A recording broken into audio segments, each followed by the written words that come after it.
Hello, welcome to White Birch Tarot and Astrology. This reading is for Capricorn, Sun, Moon, and Rising. This was supposed to be a February reading. I'm a little late because we're into the middle of February, but finally I'm getting around to it. It's been a very busy month for me, so I apologize it took me so long. But here I am. It's late where I am again, but anyway, I'm going to talk about the astrology briefly. I've drawn some cards. It looks like an interesting reading. And so I guess the big story for us is, of course, we had Pluto, the god of death, transformation, and rebirth, in our sign from 2008 until, when did he move into Aquarius? I should remember that but I don't. It was not long ago, though. What, 4 or 5 months ago? I can't remember. I should remember, but I don't. Anyway, so if you do have Sun, Moon, or Rising in Capricorn, I would say your life is probably very different. I've said that before. Pluto transforms everything it touches. It's either gone or it's transformed. That's it. It's just the way it is. So it's now in Aquarius. Excuse me. I'm croaky tonight. It's very late. So we have our ruler, Saturn. I'm Sun in Capricorn. I have a couple other things there. So I'm going to say we have our ruler, Saturn, is in Pisces, where he doesn't particularly like to be, because he's solid reality and time and karma and, reality to the max and boundaries. And Pisces is no boundaries. Pisces is the ocean.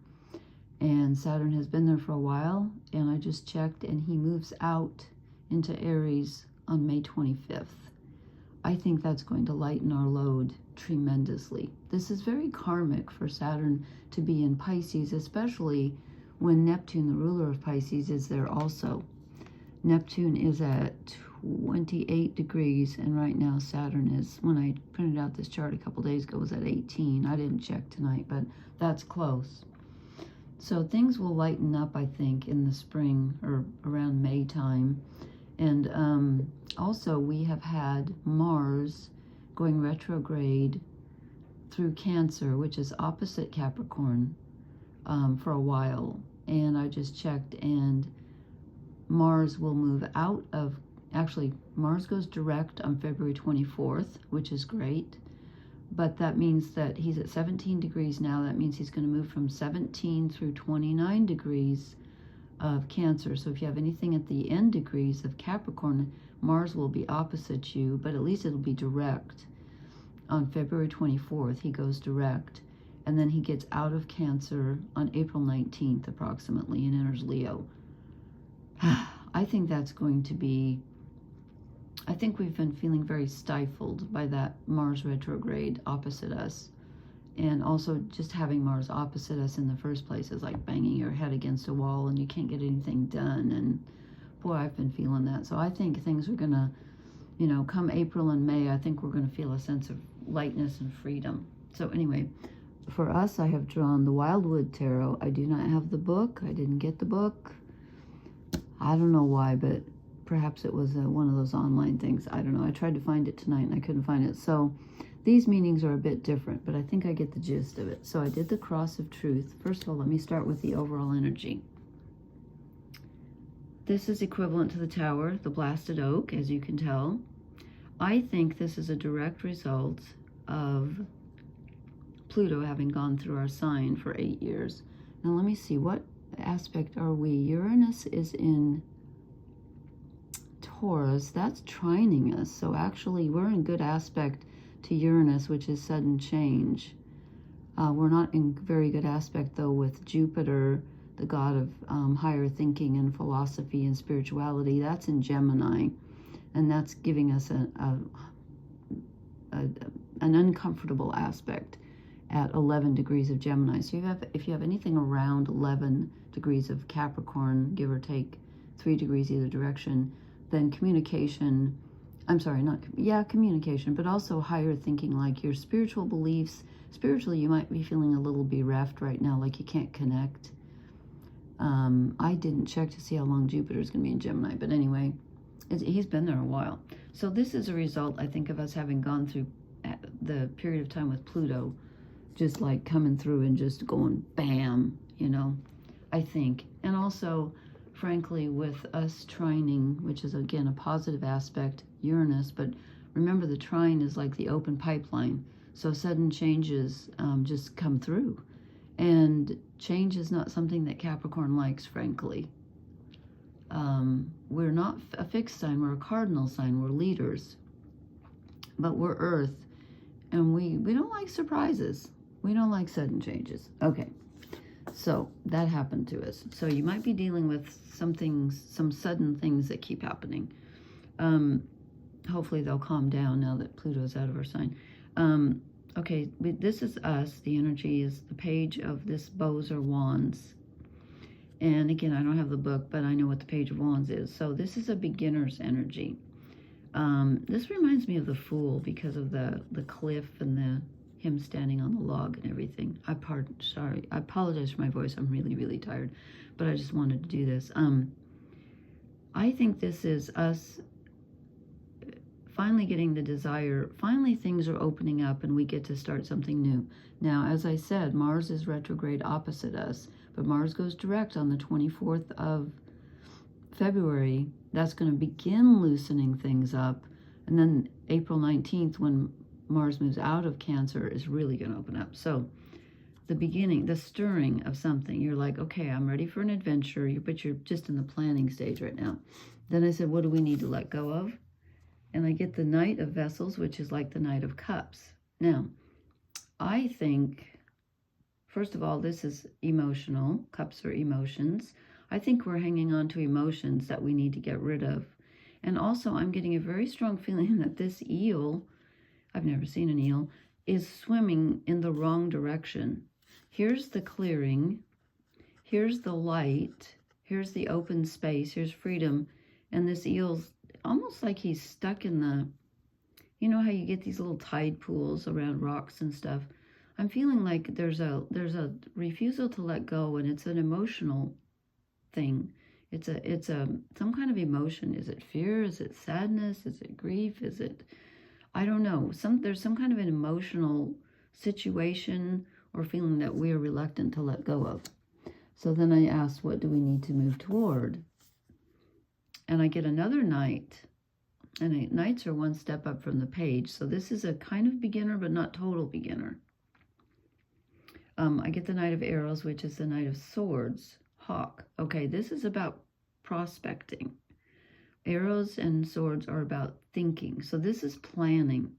This is looking around and expanding your viewpoint. You get out of the emotional shallows and you get this far and you're looking around like, okay, where can I go next? Perhaps here's the river that the eel is in. You know, it's down here. He's up here and he's saying, you know, I need to think about my next steps. Then I asked, what is our challenge? And I get the Nine of Wands or the Nine of Bows.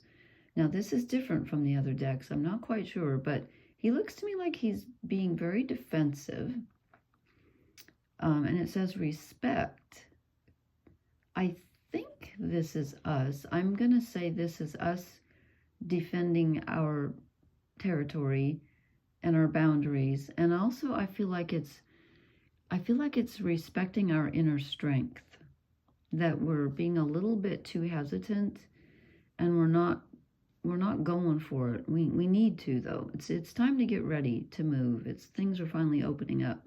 So I think this is about respecting our strength, respecting our ability to defend ourselves, respecting our position. And, you know, he kind of looks like he's maybe even charging. But it's about respecting your strength, I think. I'll come back to that. Oh, we don't need to come back to that. I clarified it. Because I wasn't sure. And I drew two stones, which are two pentacles. First, I get creativity. So this is respecting she almost looks like she's channeling the, what do they call these stones? Is it a monolith? Mono means one, so no. That's a dolmen, I remember that. This is like Stonehenge, and I forget what they call these big rocks, but I remember the top part. So this is channeling your creativity and respecting it. So respect your dreams, respect what you want to create. And also our challenge is, whenever I see a wolf, I think lone wolf. He's singing his song, so he's being creative, but he's also doing it by himself in the dead of winter. So even though nothing else around him is singing, nothing else around him seems to be supporting him, he's doing it anyway. He's doing it by himself. Okay? So I think this is clarifying. Stand, hold your ground and respect your individuality, respect your strength, respect your boundaries. Okay. Then I asked what blesses us, and I get more swords. So in front of us is the Knight of Swords. Blessing us is the Queen of Swords. So this is a beautiful card. I love swans. She's about being the queen of her own thoughts. And the Knight is more about prospecting. She's more about being in her mental power. She's making the decisions, and she's being gentle about it, but she's going her own way. She is looking back, but she's still going. She's going her own way, and she's like, you can follow me if you want to. I don't care. I'm going anyway. So this is about trusting your thoughts. What are you thinking about? And what do you desire?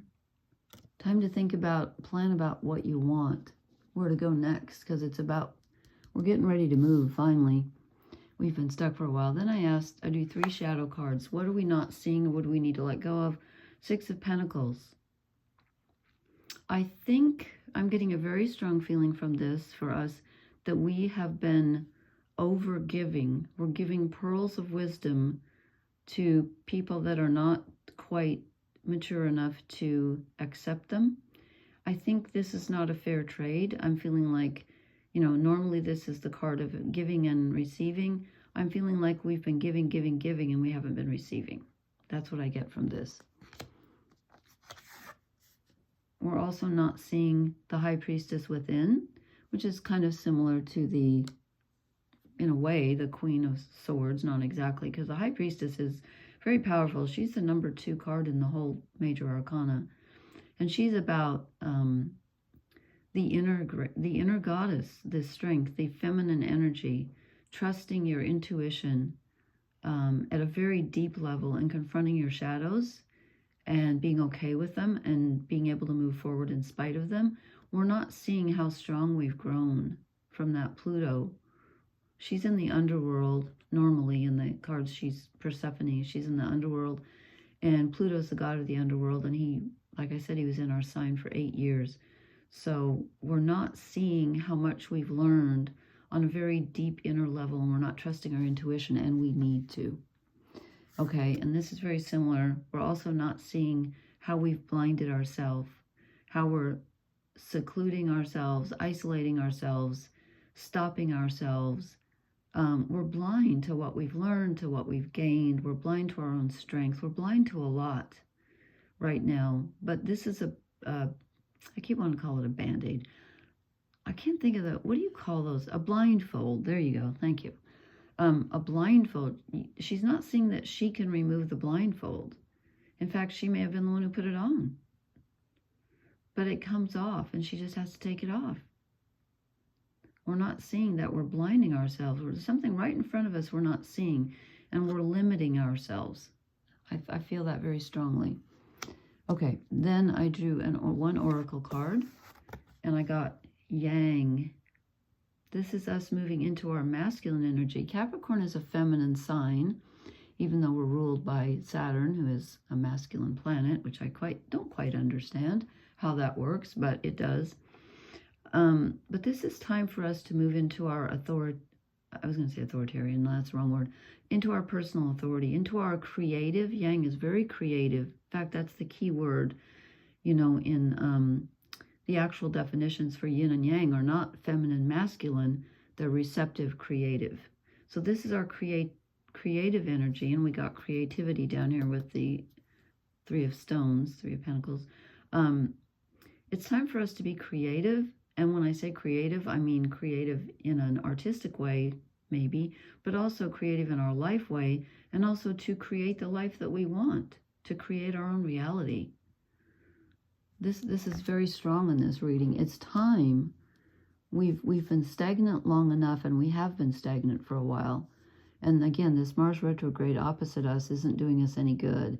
But again, he goes direct on February 24th and then moves out of Cancer, yay, on April 19th. And I think that's going to help. So, what do you think? It looks good to me. It looks good to me. And yes, I think we've all been through this. For me, it was multiple times when Pluto was in Capricorn. Oh my God. Yeah. So, I hear you. I feel your pain, truly. Just for fun, I'm going to draw one animal oracle card. I don't really think we need any. I'm probably just over buttering the toast here. Well, I need to hear this. Frog spirit, clear out the clutter. Yeah. Okay. It's interesting. 28. That's where my sun is. 28 degrees of Capricorn. But also that's where Neptune is. 28 degrees of Pisces, which is only 1 degree from the end of the zodiac. Clear out the clutter. Okay. Yeah, I think so. Perhaps there's some emotional clutter. Not that emotions are bad. I'm not saying that. But all right, please leave me a comment. Let me know how this resonates. And thank you so much for listening. Please hit the like, share, and subscribe buttons. And I will talk to you later. Thank you so much. Blessings. Good night.